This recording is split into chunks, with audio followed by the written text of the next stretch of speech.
What's up, YouTube? Welcome back. We're doing some club battles today. We're going up against about an S+. He's about halfway, maybe 3/4 up the S pattern. I don't know who he is. He's got a pretty good Yankees team, and we're still building up ours, of course. The pitching, besides the bullpen, is okay. But, of course, we get our 5th starter on the mound when we're doing the online game. Sorry, I've kind of lost my voice today. We're going to start him off low changeup, and he's going to bounce it right to third base for the first out, as a throw in the first is in time. Didi Gregorius, can't even say his name. We're going to start him off inside curveball. By the way, this is not live commentary. This is after the game, so I'm kind of talking like it's in game. This is after the game. I'm going to, do over commentary of my own commentary. I don't know. I just rage too much, man. I don't like that anymore. We throw inside cutter and get more sort of swing and miss at that. And then we're throwing a high fastball. We like to test our opponent's patience at the plate. If they're going to swing at balls, we're going to keep throwing them. So I throw a fastball inside, and he takes a swing at it, but it was going to be a strike. I'm pretty sure that was a two-seamer. Then we throw inside slider, try to get a strikeout, and look at that take. Not very often you see someone, but then if you go low, again, it messes with his eye, and he swings at it. He was expecting me to throw a fastball down there, maybe. I don't know what he was expecting, but regardless, it's a strikeout. Tommy Edman leading off the bottom of the 7th inning. We have really learned how to hit lately. First pitch, we're going to line it down the right field line, and it's going to hop out of play for a ground rule double. Thank you very much, Pesky Pole, for being there. So we get Josh Bell up, who's been a home run machine. Looking for him to do more of that. A strike is called on the bottom of the zone. That's fine. That's fine. I could have probably took that pitch. Took that pitch over the fence. He blows us away with a fastball, but then we hit this one down the line, and again, a ground rule double, 1-0. So, we get the lead in the club battle first game. I'm expecting him to hop out of the game, but he sticks around. And I have a good thing to tell you guys. When you stick around, you have a chance. Because this guy did some crazy shit late in the game. And it's exactly why you don't quit the game. So yeah, he's still throwing these inside pitches. I probably should have took a swing at him, but I was taking them. I didn't really want that. I wanted something inside. So we get something inside, but it's inside too much, so we take it. Then finally we get the pitch we're looking for, and we miss it. Just not good. Not a good reaction. We get a low fastball. We foul it off. I'm looking for something off speed inside, rather, like something low and inside in the zone that I can take or over the monster or pull, But we just hit this ball to right field, and then we tried to tag up, and then halfway there I realized I was going to be out, so I tried to go back. But by the time I did, it was too late, and I'm out. So that's the first inning. We're up 1-0. Next inning, Jorge Posada leading off, and we're just trying to, again, mess with his eye. First pitch mess with him, so what are we going to do? We're going to throw it again. Mess with him again. He takes this one, so he learns pretty quick what the rhythm is, but I'm going to throw a third straight one, and he's also not swinging at it. So the only thing that seemed to fool him was a slider, but now we're going to throw it there again. He'll take it, which indeed he does. And now we throw the slider bending the other way of the two-seamer, and he swings at it, belts it down the line. I was very disappointed in that, how he hit that, because that's outside of the zone. But I feel like Gameville, there's a disconnect, and the pitches are closer for the batter than it looks as a pitcher. I feel like that's kind of dumb, but it's just me. Next pitch, inside curveball, bending down around the plate. He grounds it. We throw to first. Almost make a mistake here because he wouldn't throw the ball, but he does get it off in time. Thank God it was Pujols running down the line, even though that Pujols card is fast, but, all jokes aside. Aaron Judge stands in. He swings at a fastball. So you can tell he's anxious. He wants to tie the game, but he doesn't have much time to tie the game. So again, we're going to give him another inside fastball, this time a two-seamer. He gets a really good take. Not a lot of people take that pitch. There's a lot of people who take swings at that. Played plenty of people who do. Outside slider, takes that as well. He's not swinging at any of the junk. So I'm going to give him a cutter inside, What will he do with it? Nothing, because he doesn't swing, and it's a ball. I meant for that to be a strike. So then we're just throwing high fastball, and he takes it. So now we got him eaten out of the palm of our hands with this strikeout slider pitch, and he takes it for strike 3. You see, we've thrown that slider for a ball a bunch of times, and then he thinks we're going to throw it for a ball again when he sees the break on it.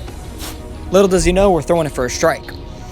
That's how you mess with your opponents a bit. So we're throwing over to second base, just making sure he's not trying to steal and get a hit and run going. I do not want to lose the game via a hit and run. Ohtani is up. This Ohtani looks really good, by the way. I would probably kill to have it. He pops it up over to short, and that's the inning. Or no, my second baseman was placed there. I'm stupid.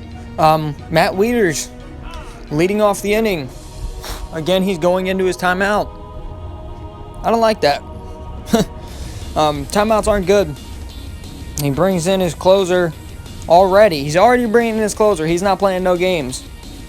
But first pitch, we crush it to right field. It's going to, again, one hop over the wall. What is with the ground rule doubles? So, with that being said, Andrew McCutchen comes up. A pretty good guy to get runs in. He was really using that sinker a lot. Inside to get first pitch strikes. He must have knew I was going to be patient and try to take it. My only problem is sometimes I take strikes thinking they're balls, and then sometimes I'll swing at balls thinking they're strikes, you know? But then again, I have improved tenfold in every way since the beginning of the year, so that's the only good news here. Mookie Betts is up. Mookie Betts would line one to right field. We would not be able to send the runner because he only has 95 speed. So Aquino comes in. Aristides Aquino looking to drive the run in. Pretty good bet for contact. And he makes contact, but right to Randolph. So it's a nothing.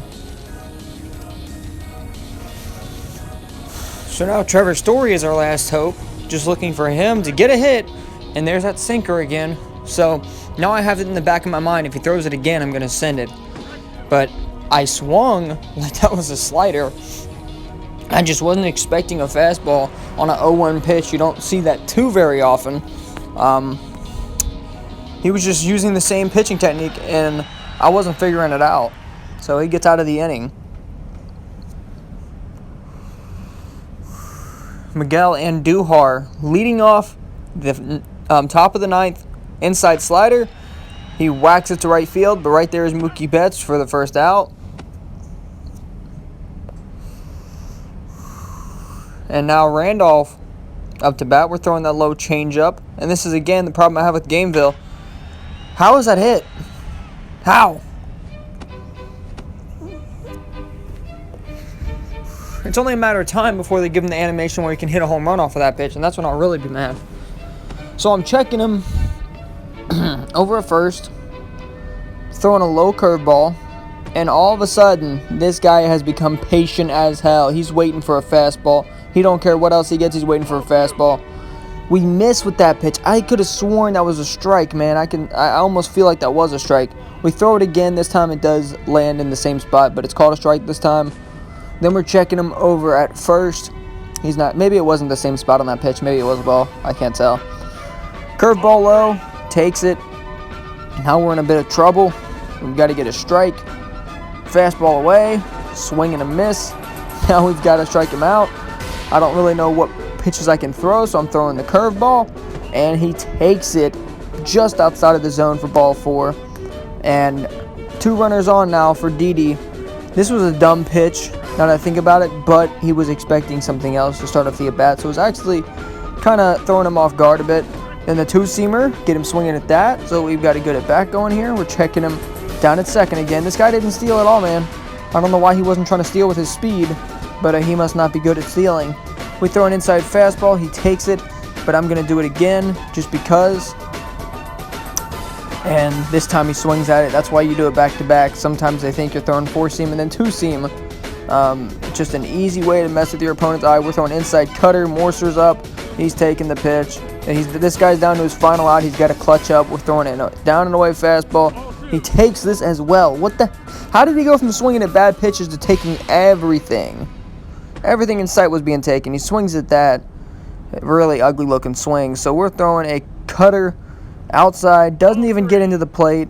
And it's 3-1. I don't really care if I walk him. But I just don't want him to get an easy run. So he smacks this curveball. Surprised he was swinging on a 3-1 pitch, but he is. And then for some reason we accidentally hit the cutoff man, and it's a tie game.